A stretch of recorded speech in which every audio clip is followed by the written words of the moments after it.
কৃষক জাকির হোসেন রাজা বলে ডাক দিলে এভাবেই সাড়া দেয় হাঁসটি। এমনকি এলাকার চায়ের দোকানে চা খায় মনিব জাকির হোসেনের সাথে। পড়াশোনা করবা? আচ্ছা, ঠিক আছে। রাজা হাঁসটি বর্তমানে ক্লাস 3-তে পড়ে। ঠিকমতো পড়াশোনা শেষ করলে বিশ্ববিদ্যালয়ে পড়ানোর ইচ্ছা আছে হাঁসটিকে।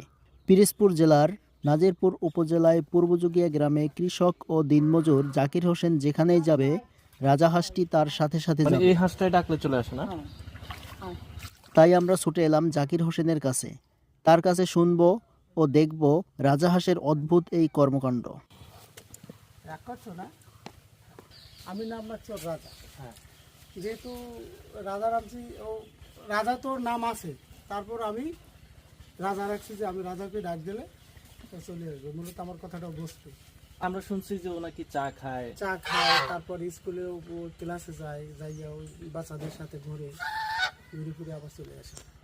মানে ওরা প্রাইমারি স্কুলে ভর্তি করাইছে? হ্যাঁ, ও ছোট থেকেই। হ্যাঁ। তো ওদের ওই বাচ্চাদের সাথে খেলাধুলো করে, তারপর বাচ্চাদের সাথে চলে। বিশেষ করে আবার আমি যাই যখন, তখন ওই ক্লাসে যাই, ও যায়। স্কুলের বিষয়টা বলেন তো একটু। স্কুলের বিষয়টা হচ্ছে যে ও বাচ্চাদের সাথে ক্লাসে যাবে, ক্লাসে যাইয়া ও বেঞ্চের উপরে বসবে, বসে কত সময় ওর মতো দেখাশোনা করবে, আবার ডাক দিলে চলে আসবে।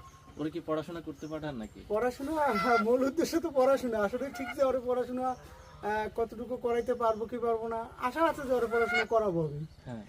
এটা আমার বিশ্বাস যে ও যখন আমার